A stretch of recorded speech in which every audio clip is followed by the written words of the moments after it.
Good morning. Good morning, everybody. Woohoo! We have a full house this morning. This is great.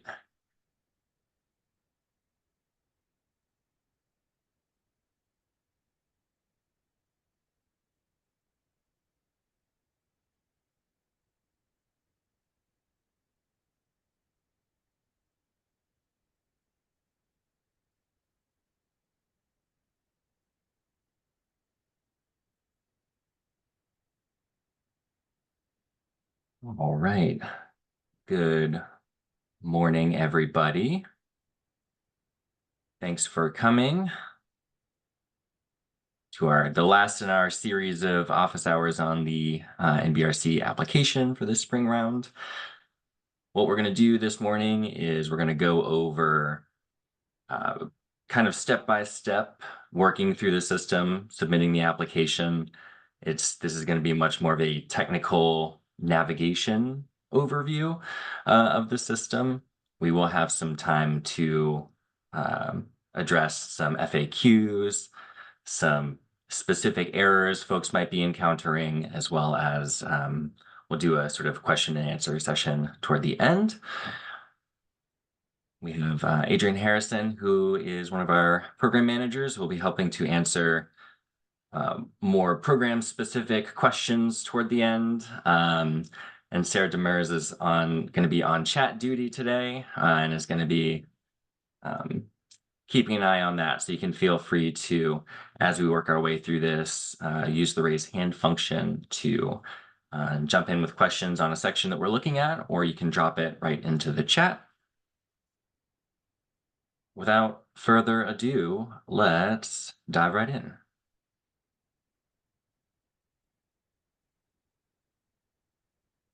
I see that we do have some, just double checking. Zoom always freaks me out here. We can see my, I'm in the grant management system. That looks correct, Adrian. Awesome. Cool. Well, I see we have some folks that we've seen on previous ones before. So I'm going to walk through largely the whole process here, but I am going to go probably fairly fast, but feel free to stop me at any point with questions. Additionally, because we have gotten to the point where the vast majority of folks have already created their application, they've done the first few steps in this process, I am going to skip over that. We're kind of operating on the assumption today that you can log into your account in the system, that you have access to this step-by-step guide over here, and that you've also been able to get through those first few steps in creating your application. So from here, I am going to find my application. I'm logged into our test environment here. Quick note that if you see something that looks different from what you are typically seeing, that is okay. All right, great. I'm logged in. So I'm going to go into my applications section. I'm going to make sure that applications all is selected. If applications submitted is showing up and you're not seeing your application, that's why, because you haven't submitted it yet. So I'm in applications all, and I'm going to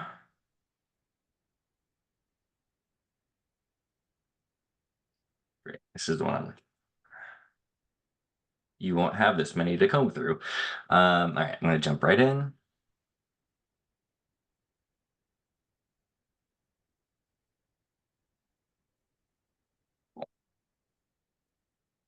So returning, I'm going to skip over the LDD support for just a moment, even though that's further up in our guidance. I'll return to it. All right, so starting from our overview tab, we'll work our way across. Most of the items here are carrying over straight from your pre-application, so you should already have some content filling these fields, but you can edit it if need be. If at this point you would like to add additional people onto this record of this application from your organization, you can do that using this associate button. Add Mark Smith.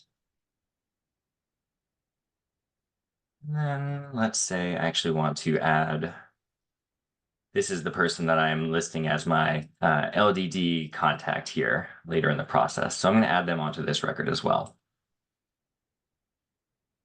One thing to note is that this pop-up that's showing here, the list of folks you can choose from, these are only people that already exist in the system, people that are already on your organization account, that sort of thing. So if you haven't yet added an additional user to your organization account, they won't show up as being able to list them here.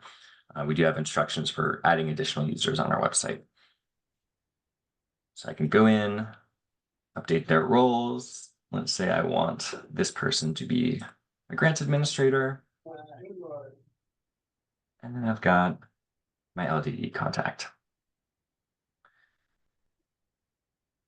I'm going to say that I am the key contact, but I'm going to leave that blank for now. I'm going to endeavor to show you a bunch of errors as we go too, so that'll be exciting.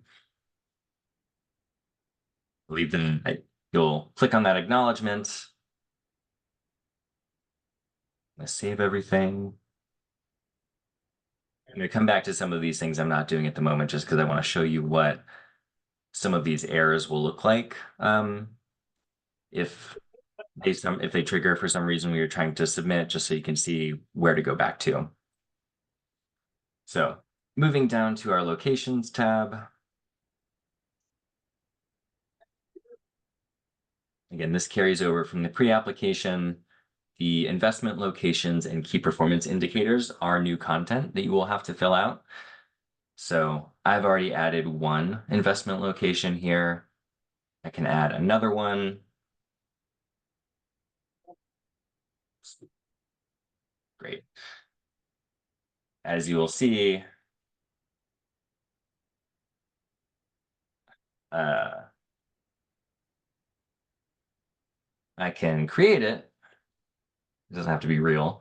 The one you will put in should be real. And as close to the location where the project activity is happening as you can get it. You will need to click this check button to validate it.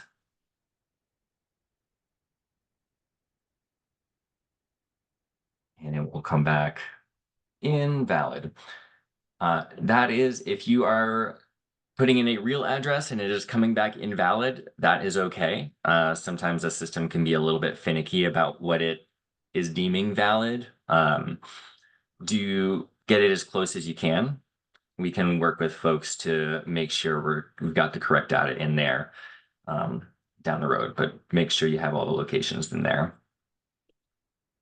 The reason you want to check it and make sure that you've at least tried to verify it is for this next section, this key performance indicators.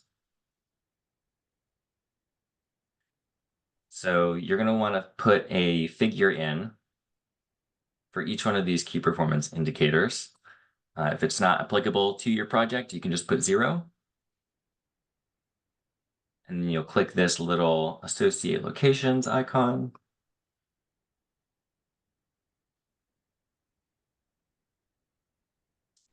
To attach, you're going to attach any of these ones for which you have figures to one of the locations above.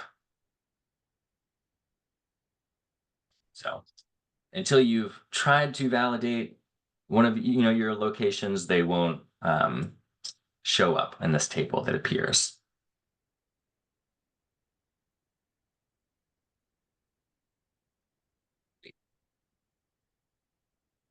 So that is good to go. I'll work my way through the rest of these.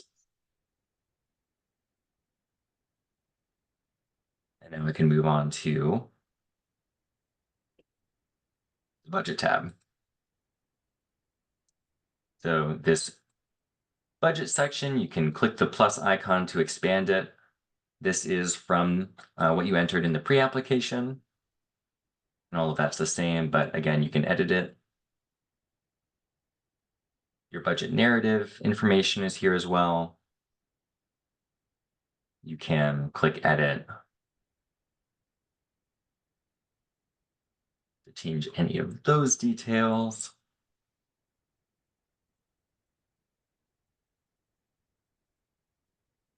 And then these funding sources and commitments section, if you put anything in this section in your pre-application, it will carry forward.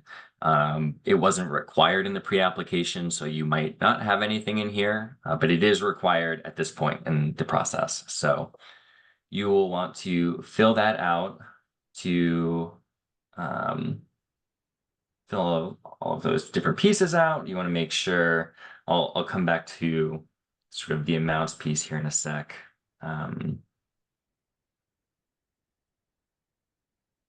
Save everything.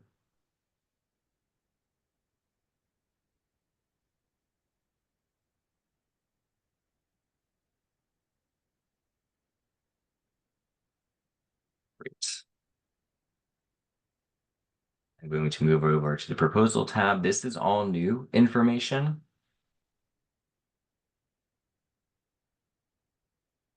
And so you will need to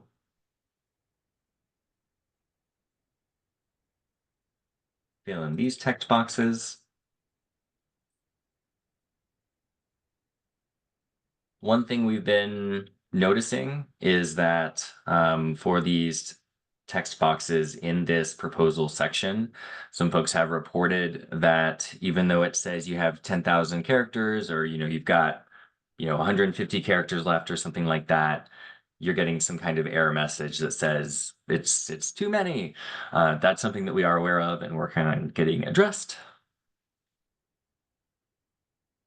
So just a heads up there. Saved all of my great narrative information in there.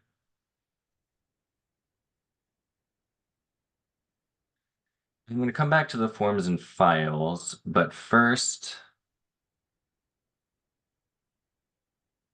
I'm going to return to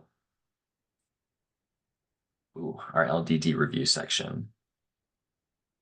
So again, in that application guide, there's a step-by-step there for that piece of it. I'm going to go here. I'm going to click New to create a new review. I know that my contact person is Morgan. And so when I start typing their name in, if they're on our list of LDD reviewers, their name will show up when you start typing it in.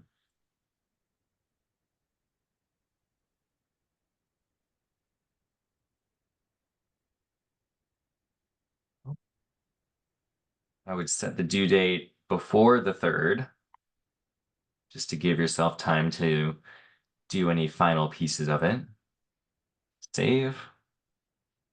So now I've created an LDD review for this record, but in order to finalize it and in order for the LDD to actually be able to see it, you need to press this Send for Review button here. So I'm going to do that.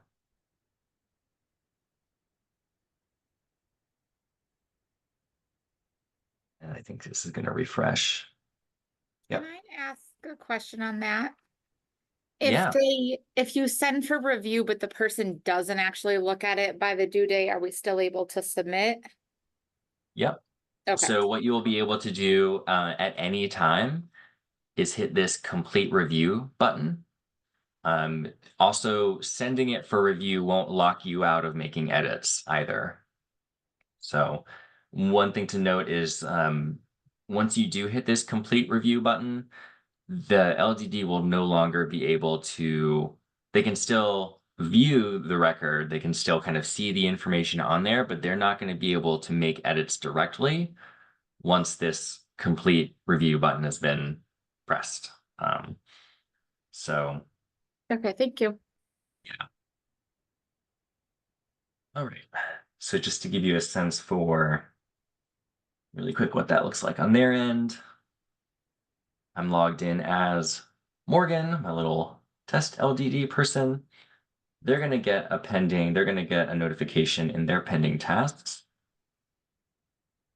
So this is what I just sent. So you can see it happens pretty quickly.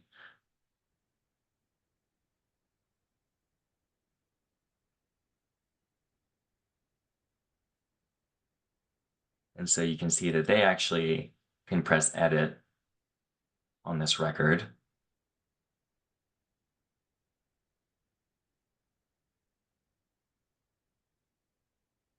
Go to the different sections, make adjustments, all of that sort of thing. So they can see pretty much everything you can see and assist with adding additional information if needed.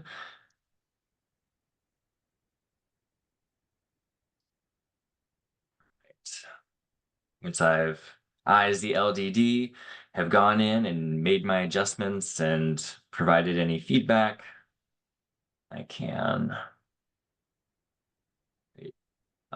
before I do this collab tab, you can use, especially once it's been sent for LDD review, you can communicate with the LDD through that collaboration tab at any time. Once that review has been initiated. So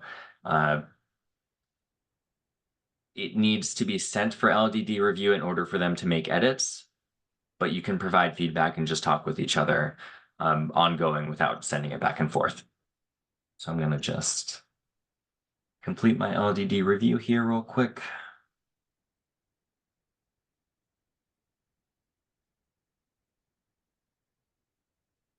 Great job. Your LDD will probably want to be more specific about the, information they've edited, or, if they've have more specific information. I'm going to hit save. So the status is submitted for LDD review. I've submitted my review back to the applicant. And now if I refresh my page, so now I've got my applicant hat back on here. I can go into my LDD support section. I can see the comments. If I wanted to get an additional round of support for edits, I can hit this button again and resend it to that person. But for right now, I am done with my LDD review. I'm going to hit complete.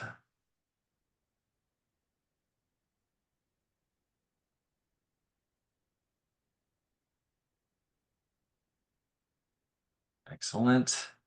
There's a forms and files tab that we're going to get into momentarily, but just so that I can cover a few common errors, I'm going to hit submit here so you can see what some of those are. I have a lot of them. I purposefully left them blank. So thing to note, this first tab here is telling you which section of your application to go to address it. So what I would recommend is if you go to submit and then you are getting an error, I would maybe just copy paste this into a Word doc or something off to the side so that when you navigate to the overview tab, for instance, you can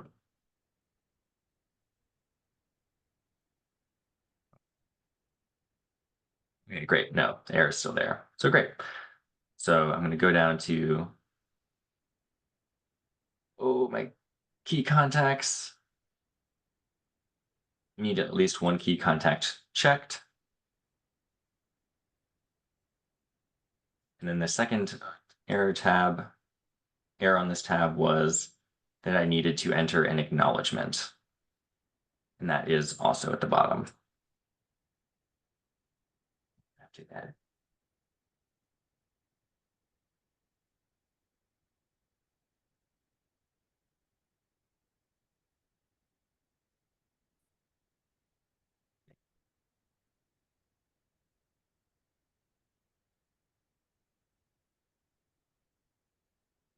All right.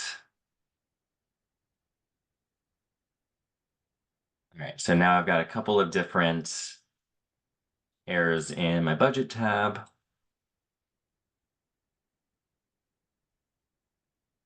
And, we have a document that we're preparing that very specifically lays out how to resolve each one of these errors as they come up. So if you are getting those, you can email us or take a look on our website, and we'll have that there for you pretty soon, I imagine.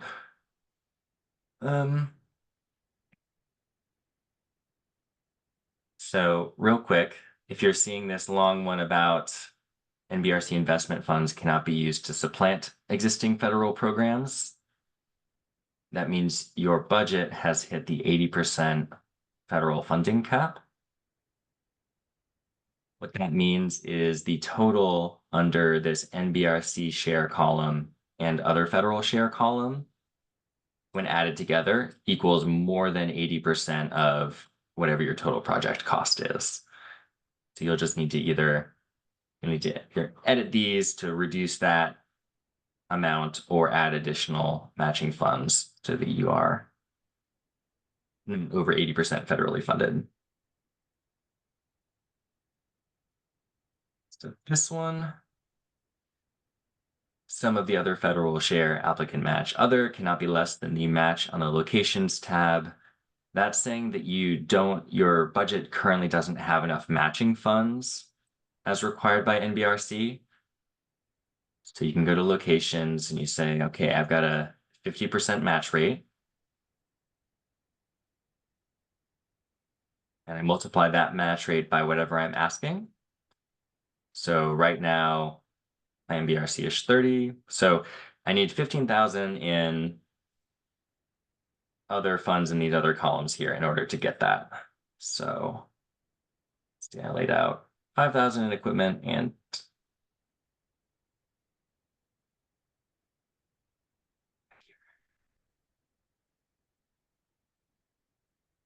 5,000 in equipment.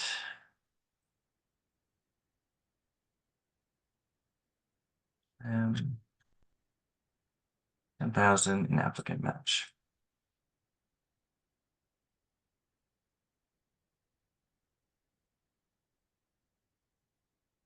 So now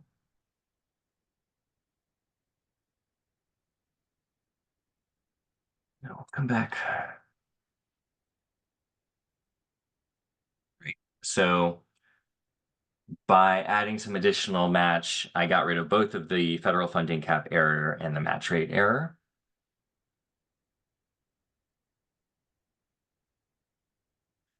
So now we're on this one, the total funding sources and commitments. That's referring to this table down here at the bottom.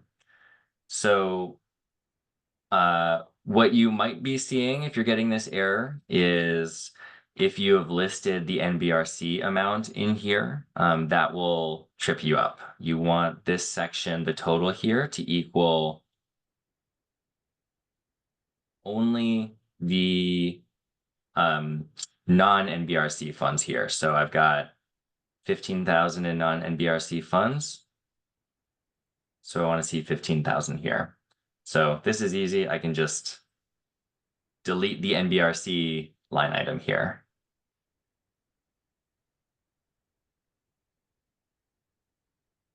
Great. So now if I hit submit. Great.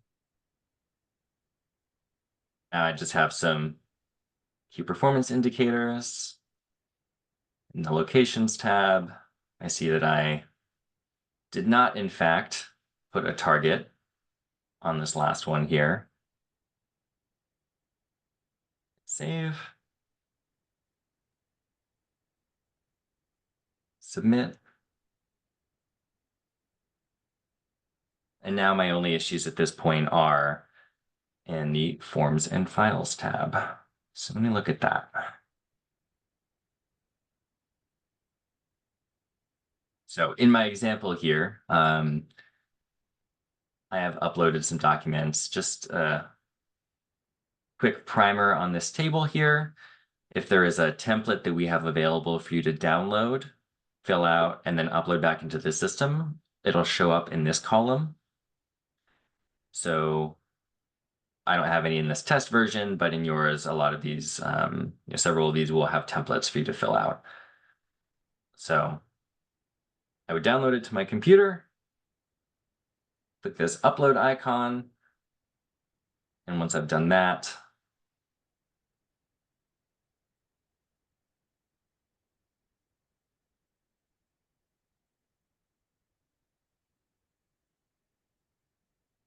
once I have uploaded an item, this sort of status under grantee document link will show up as go from not applicable to view. And you can always click the view button to re-download your file that you uploaded there and check the version that you have in the system. If you need to update that, you can always upload a different document and it'll overwrite whatever was there previously.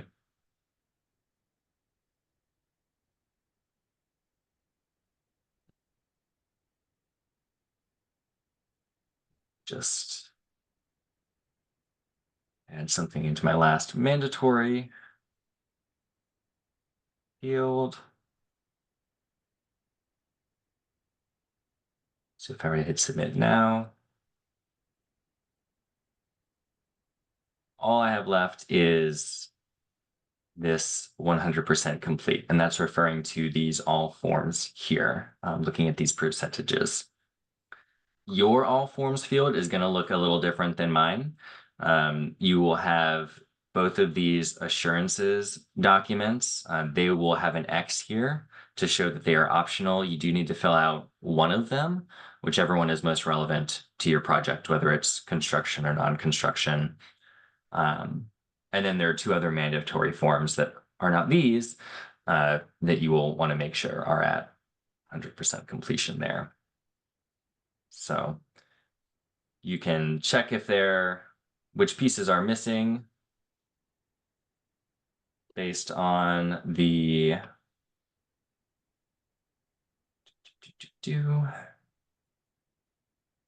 little yellow triangles there. So I'm the person that needs to sign this.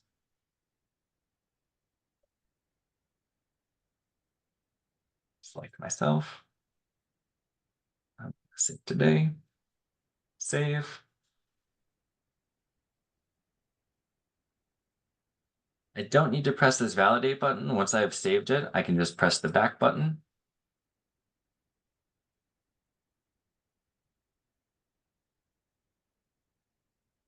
And now if I scroll down, I should see this is now at 100%.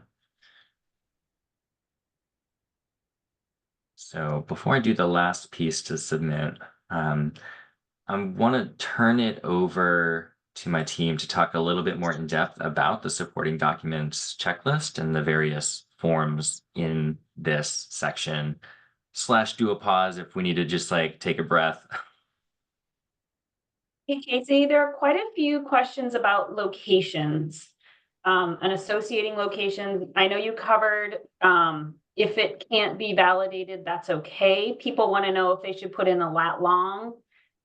If you can just go a little bit more into detail on what to do if that doesn't work, and then we'll move on.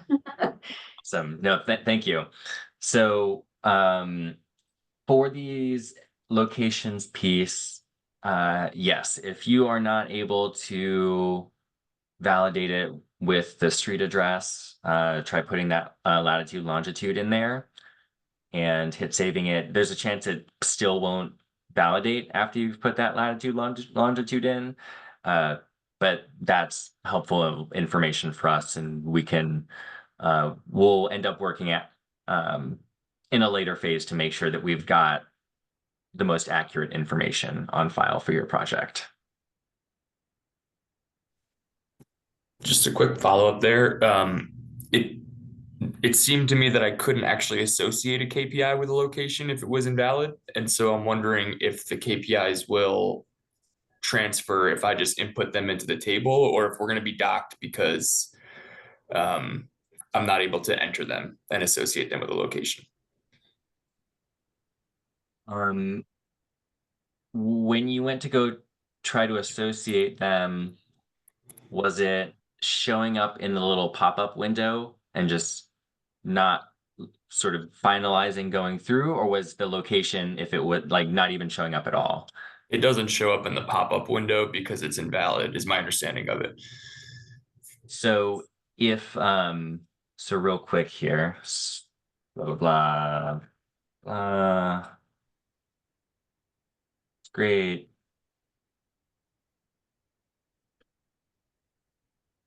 So what happens here is that obviously this one would be invalid if I were to try and validate it.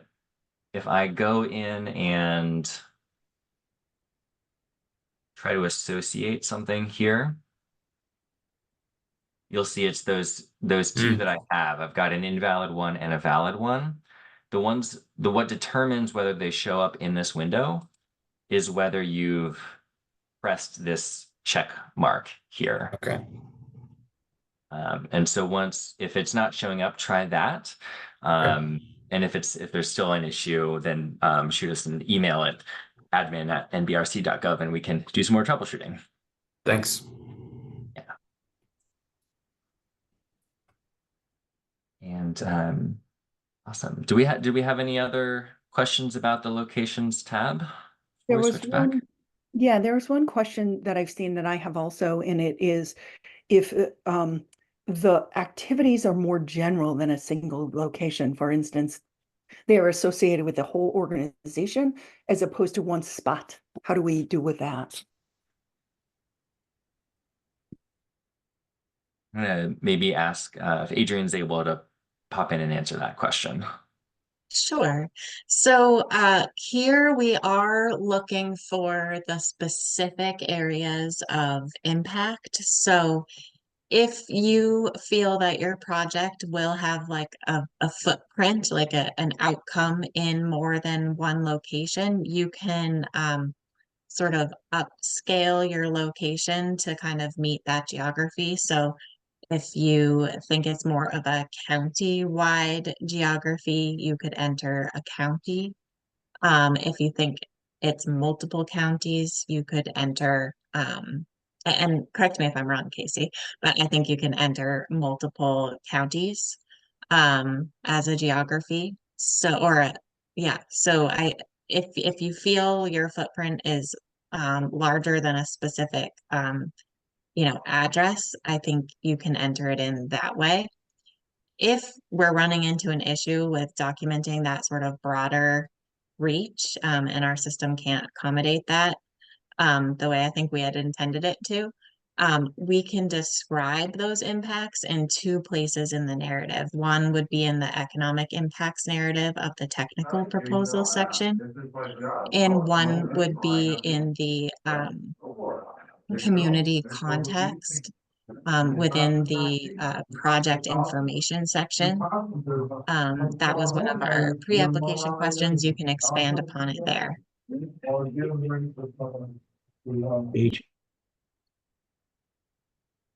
So Sorry, one more quick. Oh, sorry. sure. I just wanted to confirm, Casey, is that accurate? We can enter sort of a broader, a larger geography than. I'm not entirely certain. I think probably the best, what I would say to folks is, yeah, enter it to, the best of your intuition. And I think what we'll probably end up doing is we have a data specialist here who's really got, his finger on the pulse of how to think about all of this. So we're probably going to end up doing some kind of more at the award stage, doing some kind of review of those locations to make sure that those are, representative of, you know, the areas covered, the activities being done, that sort of thing. Okay, I was thinking we could probably use the main organizational address too on that, which for us is one of our buildings and has been validated. I can see that. It's a good strategy, especially if work will be done at that location. Yes. Okay, great. I think that will work. Thank you. Can I just clarify one question on that? So you can enter a county for the location as well? Like just a general county that didn't have a street, or you can't? So I would maybe, so you can enter counties within this application match, but that's sort of a different thing here. I would, for the moment anyway, unless we get, I'm not sure about that county piece, so I would opt for more, I would err on the side of more granular as it relates to these specific investment locations. And if it turns out it makes more sense to figure out a way to have that kind of county listing, we will follow back up and make sure that that's correct. Okay, thank you, Casey. So what I said was incorrect. You cannot enter a county as a broader jurisdiction in this investment location section. I apologize. But if you do want to elaborate on the reach of your project, you can use our narrative sections. And as Casey mentioned, we will also be referring to that information to verify a project's impact. So I have a similar issue with that. It's not a county, but it's a 1.6 mile stretch of road. And there are really no definitive addresses on there. Same deal, just leave it as a generic road. I would list an address if you can, and then in the description, as Adrian said, describe that it's a 1.6 mile stretch of road. Thank you. I'm going to move us on to forms because I want to make sure we have time at the end for some of the question and answer period.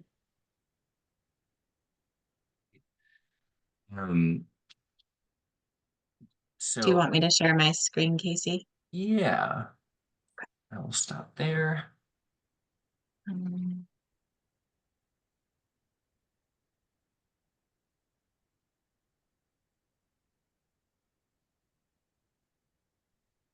Okay. So based on some of the feedback from these sessions, our team was able to develop a application supporting document checklist to help you as applicants kind of confirm that you've been able to submit all of the required documentation. The grants management system does have a validation process in place for many of the required documents, but we'll walk through these so you can see where you'll want to use this checklist to make sure you've submitted the correct and required forms. So first of all, you can find this new resource on our website. So you'll go to the resources tab of our webpage. You're going to click on the grant administration information documents section. And then you're going to scroll down, scroll to our additional GMS guidance documents section. And that's where you will find this application support document checklist. And you will see all of the potential supporting documents listed here. So some of these are actually within the GMS system themselves. So the SF424 application, the SF424B or the SF424D, and the SFLLL are all embedded within the GMS itself. So you won't have to download and then upload the form. They're within the GMS. We also have samples available for these 3 forms on our website in that same resources section. I'll note that the SF424B and the SF424D, those are not, you do not have to submit both of those forms. You're going to want to select the form that applies to your project. So the SF424B is a assurances form for non-construction projects. And the SF424D is an assurances form for construction projects. So if your project has no construction elements, you'll want to choose the B. And if your project does have construction, you'll want to select the D form. So this is one where it's required of all grantees, but because there's a choice in which form applies to your project, it's not going to be valid, it's not going to be verified by the GMS. So this is one that you'll want to confirm that you've completed as part of your application, a self-verification sort of check. We've had a lot of questions on the SFLLL. If if you do not partake in lobbying activities, this is still required, and you'll want to fill in NA in all of the fields it asks you for information in. We do have a sample again that shows you that approach for completing the form with NA. These other forms, the SF424CBW is the budget form. There's a link to the template, and there's also a sample available. This is one you're going to want to download, complete, save, and then upload to the GMS. Same with the NEPA intake form.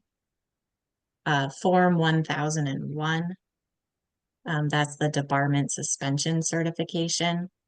A project map. It's recommended to upload a FEMA floodplain map and or a map of the project location. It's required for Catalyst projects to submit a project map. And the authorized official resolution, this is required of all grantees, of all applicants. So we have a template again available, and some additional information about the authorized official resolution on our website. Now we have some documents that are mandatory for some applicants, but not all. So for nonprofit applicants, there are a few additional items you'll want to include. The IRS determination letter. You can also have a, oh shoot, what was the name of the other letter from the IRS? Affirmation. Yeah, affirmation, thank you. There's two options from the IRS determination letter and the IRS affirmation letter. So one of those must be included with your application if you're a nonprofit, as well as a certificate of good standing. If your project involves a revolving loan fund, you'll want to complete the revolving loan fund documentation. If you received an LDD waiver approval during the pre-application phase, you'll want to include that in your application as a supporting document. And finally, if you plan to use a different indirect cost rate, something outside of the 10% de minimis rate, you'll need to supply your negotiated indirect cost rate agreement. So those are all of the mandatory forms. Again, this section applies to all grantees, this top section, while these only apply to certain applicants, depending on if you're a nonprofit or you have an LDD waiver, or again, if you're using a different indirect rate. You can also upload letters of support. As we've mentioned in some of our other sessions, we request that you combine all of your letters of support into a single file. That will help us make sure we review all of the letters of support for your project. And just a few examples of the types of documents that we do not want to see uploaded into the GMS: architect and engineering plans, any sort of annual reports or studies and academic papers that support your project. Those should not be included as supporting documents. You can definitely reference those or summarize those in your application and some of the narrative text, but we do not need to see any copies of those reports or papers. Andrea, did you have a question? Yes, thank you. So I'm understanding from the SF 424B and the SF 424D, that has to do with whether your project includes construction as opposed to whether we are categorized as infrastructure or non-infrastructure. That's correct. Yes, it is about the construction activities. Yes. Quick second question. If we're choosing to use less than 10% as our sort of admin de minimis rate, we don't have a letter for that. We're just choosing less. Is that okay? Everyone can choose to use less. Okay. So you're welcome to use less. It's if you want to go above the 10%. So thank you for helping to clarify that. It is optional to use less. Everyone is welcome to use up to 10%. And then anything beyond that requires indirect cost rate agreement. Thank you. Sure. Would you want us to upload documentation from our contractors saying what their indirect costs are so that you have proof that it's less than 10%? No, we do not need you to show us documentation of 10% or less. That's allowed to be in your budget. But if we saw more than that, then we would need documentation.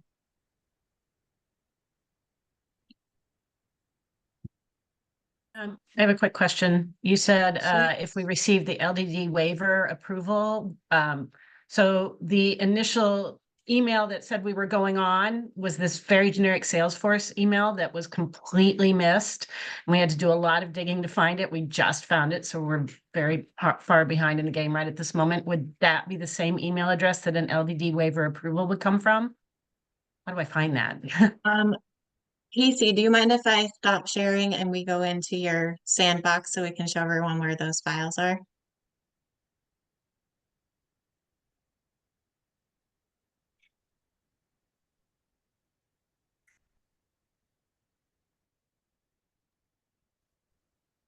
So those would be located in your, if you click that plus sign, the collab tab.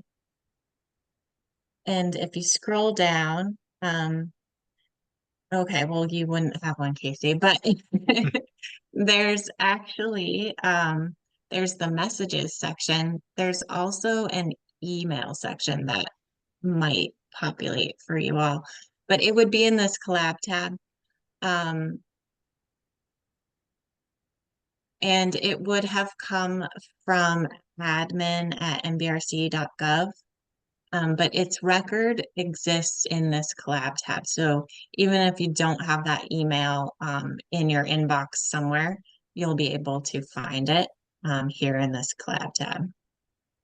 Thank you. And just as a follow-up, there's a lot of questions about the resolution. Again, we're behind. I'm not going to be able to get it passed in time, but also the sample resolution says that it's already passed. What language do you want us to use when we don't even know if it is going to be awarded? Should we say if it's awarded? Should we say when it's awarded? What do you guys recommend? Because as it is now, I can't get a legislature to pass something that we haven't been awarded yet. Okay, so for the authorization resolution, the language that we provide is, example. You can adjust it in any way that makes sense to you. What we're looking for is the recognition that the person submitting the application and submitting all the documentation has the authorization to make those commitments for that organization. So you can adjust the language if you would like to suit your needs, but we still need a person to be named that is the approved signing authority for that organization. So that's really what we're looking for, and we've created these samples for folks to use, but they're not the required format per se. But we do need that kind of basic of authorizing language that indicates to us this person submitting and signing these documents is authorized by their organization to do so. Okay. If you look at the form, there's a section that talks about, in anticipation of applying, that's the part you want to use. You don't want to use necessarily the language that says or and beyond. So use the part that is applicable to where you are in the stage of applying. Okay. Thank you, Sarah.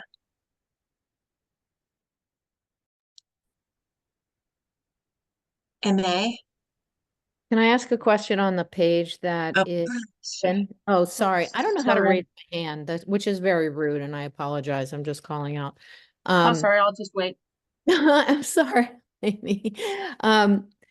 The page that you have exposed here, where it says application files, and if you scroll down, there's another form, all forms, no, below that, where it says notes. What kind of things, I couldn't find any guidance in the user handbook on what kind of things are supposed to go in the notes and the other. I don't think we really have, unless, correct me if I'm wrong, Casey, I don't think there's really anything that is necessary to submit in the notes section. This might be something we use later on as part of our communication process. If this is converted to an award, to document some communications or notes on the file, but it's not something that we, there's nothing to submit there at this point. Thank you. MA? Hi, just a clarifying question. In looking at your forms checklist against the forms that we see as mandatory or optional in our GMS, they're not all there. So do we just go with what has been populated in our view of the GMS? Does that make sense? Yeah, what you're seeing on my screen is a testing environment, so it's not reflective of. I don't mean your screen. I'm not referencing that. I'm referencing my screen against the checklist that you just provided. So as I look at my screen against your checklist, my screen doesn't show all the same forms that your checklist does. Does that mean that your system knows what is required from us? Because it doesn't show all of those. It doesn't have them all. So you're referencing, my screen currently here versus in this supporting documents versus what you're seeing in yours? Right. So if you were looking at my screen right now, that would look different, of course. This is just a testing environment. So Yeah. what I'm looking at in my screen is not the same as what your checklist forms is. And so my question to you is, your checklist forms is much more extensive, the one that you just ran through. It's much more extensive than what I can actually see in my actual supporting document checklist. Yeah, it's the same kind of testing environment issue. I would go by what's on your screen. This is in this test, it's built off of something that's asking for different pieces of information. So that's why this doesn't look the same. So I would just go by what is listed on your screen. Yep. I'm concerned, Casey, that what she's saying is actually that her list does not match our That is list correct. that we have put That on is what our I'm saying. website. Yeah, Yeah, and that is correct. that's a concern. What I would do is take a screenshot of what you have and send it to admin at Okay. nbrc.gov, because you should be able to see those that are on the checklist posted on our webpage. Okay, we will do that because they are not apples to apples. Okay, thank you.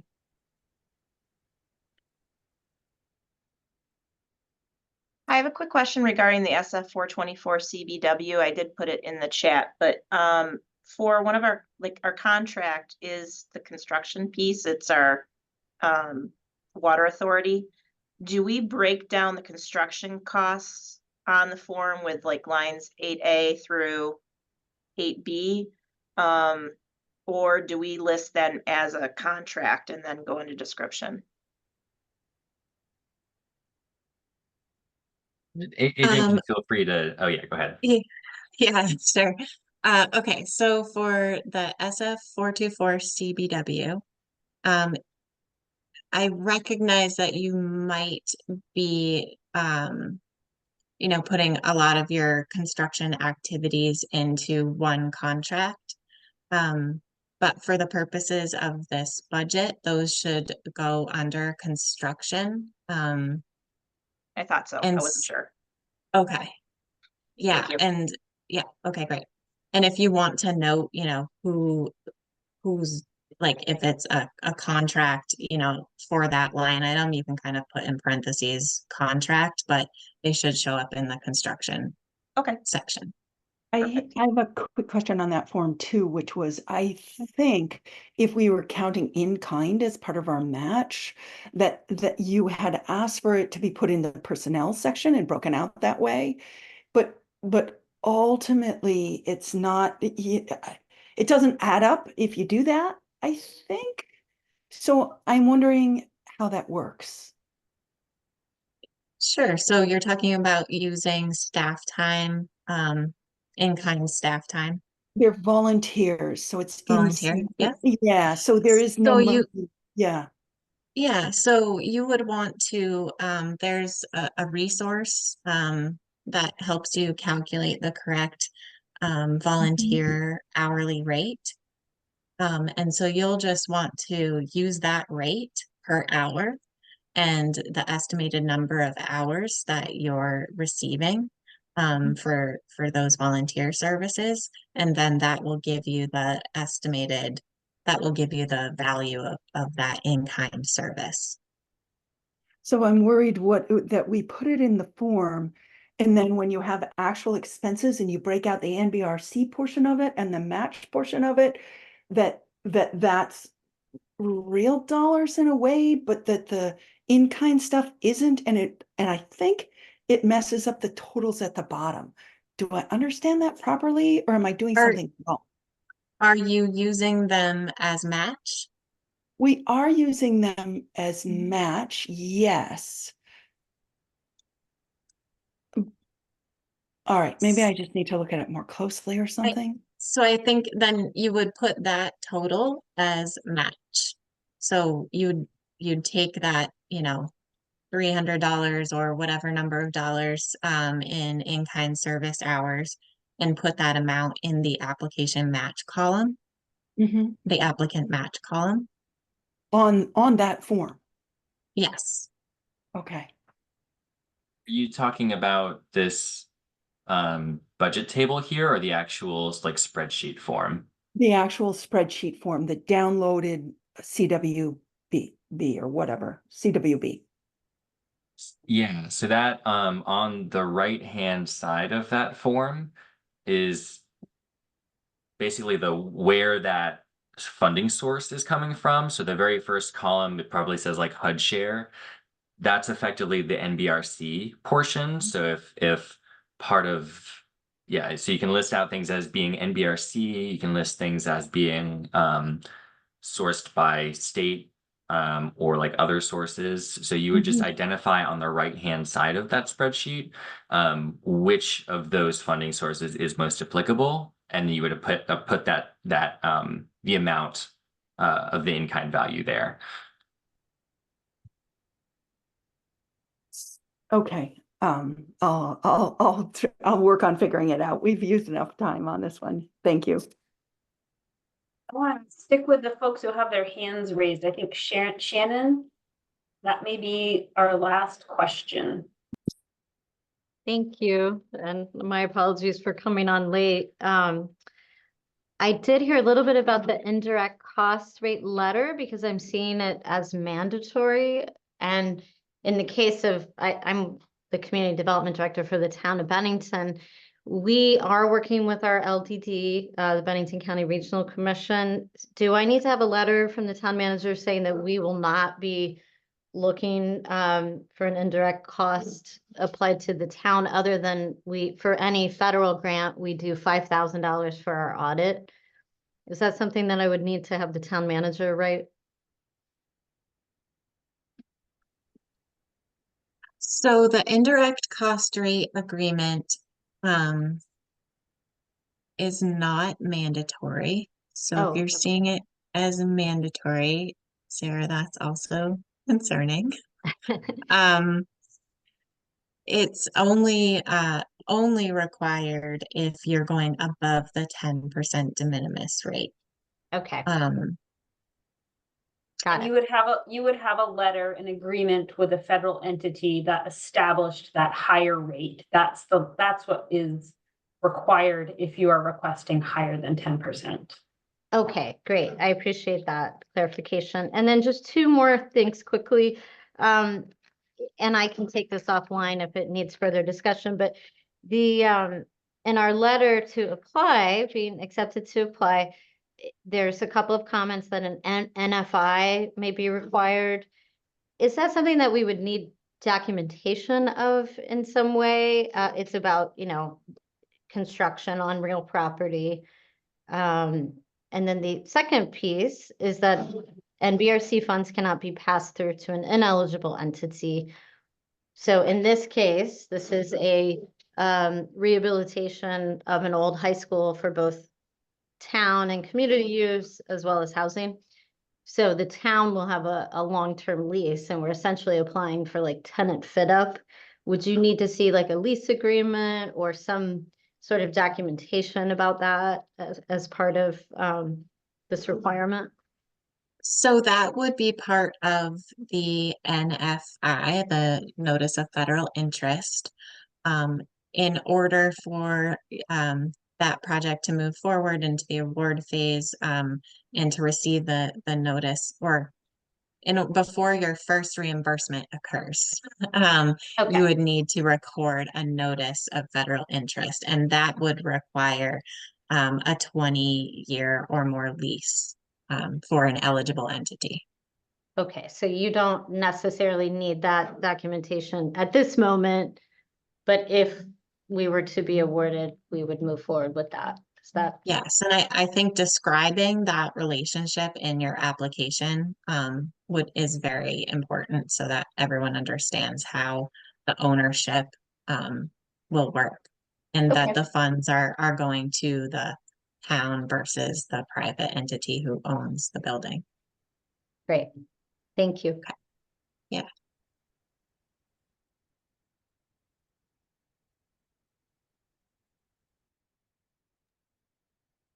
Okay, well, that was a really active session. I'm so glad you all joined. We will make this recording and there's been a lot of information exchanged in the chat box that will also be available on our website from today's session. And so those are there for resources. If you have a question that we didn't get to today, or another question comes up later this week, you can continue to email them to admin@nbrc.gov.